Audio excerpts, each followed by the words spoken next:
Hi guys, so this is just an update on the part 3. So basically when I was recording it and assembling or doing basically the part 3, my phone ran out of battery, which means that the whole footage was deleted because the phone went down. So I'm just gonna give a quick update and kind of a quick resume on what has been done.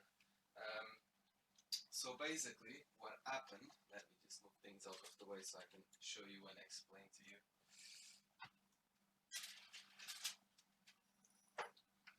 So that motherboard that we got, the reason why it wasn't working in part 2, it's because it was only compatible with the processors that are 8 or 9 generation. Um, so basically we had to look for a board that was compatible with the customer's processor. However, I couldn't find it anywhere.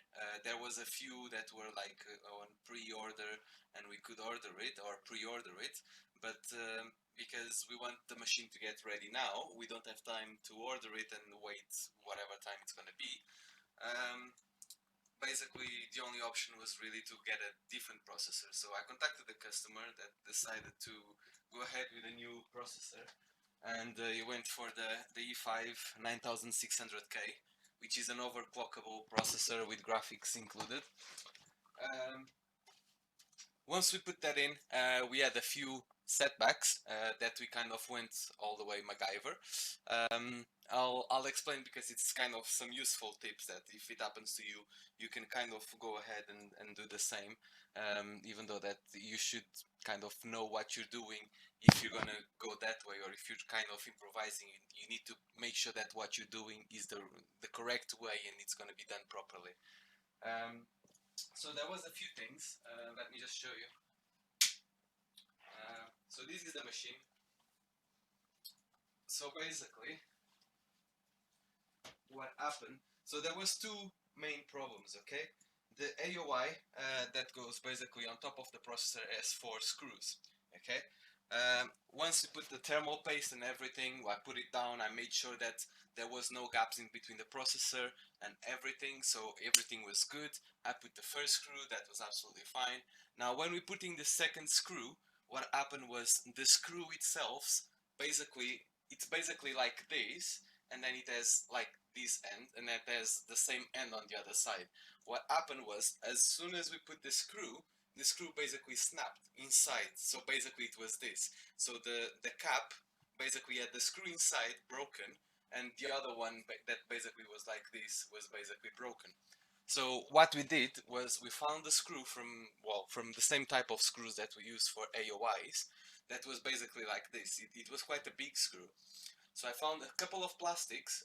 Not It's not the right word, plastics. I'll show you what I mean. So basically, so we had a screw similar to this, yeah. So, but you can see that this one is kind of shorter on one side. Now, the one that the customer had was similar to this one, but it was like slightly bigger here, and it was the same size on the other side.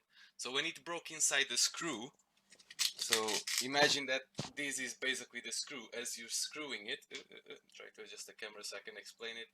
As basically it went inside there, it got broken. So this whole thing disappeared and was inside the screw. So what we did, we got a screw like this, like a long screw, and we got some plastics that are used to seal it, like this. So basically what I did was fill the screw with plastics like this all the way until like half, and then basically when you put it down, the plastics are gonna keep the pressure there without breaking or applying any too much strength, and we're just gonna screw it. So that kind of worked, and the AOI is in place and there's no movement whatsoever, so it's all good. um, and then a second thing that wasn't really necessary, because the machine already came like that, but I think it's important you keep your customers happy and do the extra thing or the extra step. So the case all the way around has like a layer of some sort of paper that is anti-noise, and it was going or falling all over the place. So what I did was applying double-sided tape like here and here, and basically put the first layer on top and then a little bit more and apply the second layer on top. That way it avoids falling into the machine, especially if it's warm. That is kind of some sort of paper, so it can be dangerous. So basically it will hold up in place, and it kind of does the trick. And then we had another problem. So once we assembled everything, I checked all the memories, I checked everything that the machine was booting up, and there it was good temperature and everything, or the right temperature for this type of processor. Um, the next problem was when we were connecting the AIO into the pins for the AIO. For some reason, the computer wasn't displaying any image. Okay, which is weird. So what I did was I rerouted that cable and connected to another different connector, and then I had to adjust the one from the system fan all the way down into a different connector for the system fan, which is not great, but I kind of managed to reroute it so you can't really see it, or it's not very visible, especially if you're looking like this. I know you can't see much because it's quite dark, and it's already dark inside this, and you can't even see it in person. But yeah, it worked quite well, and you can't really see any cables really, the ones that I rerouted. So I'm quite happy with this. It was a hard job. This one was quite a hard job. Uh, but the thing is, you just have to kind of try to find the solutions for the problems you have ahead. Sometimes you have a very complicated problem and you start working on it and it ends up being super easy and super straightforward.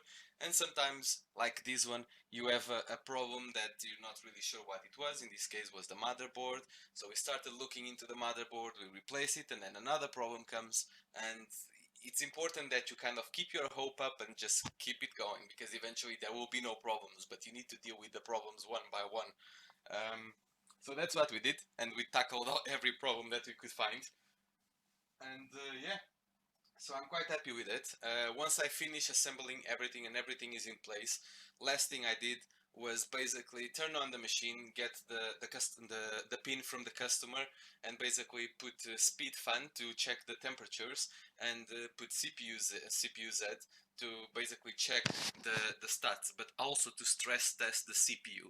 Um, because in this case, this is a gaming machine and the customer plays games, so I want to make sure that it's going to be reliable whenever he's playing or whenever he's streaming, for example, so he doesn't have a problem just like I had, where, for example, I ran out of battery and it went down.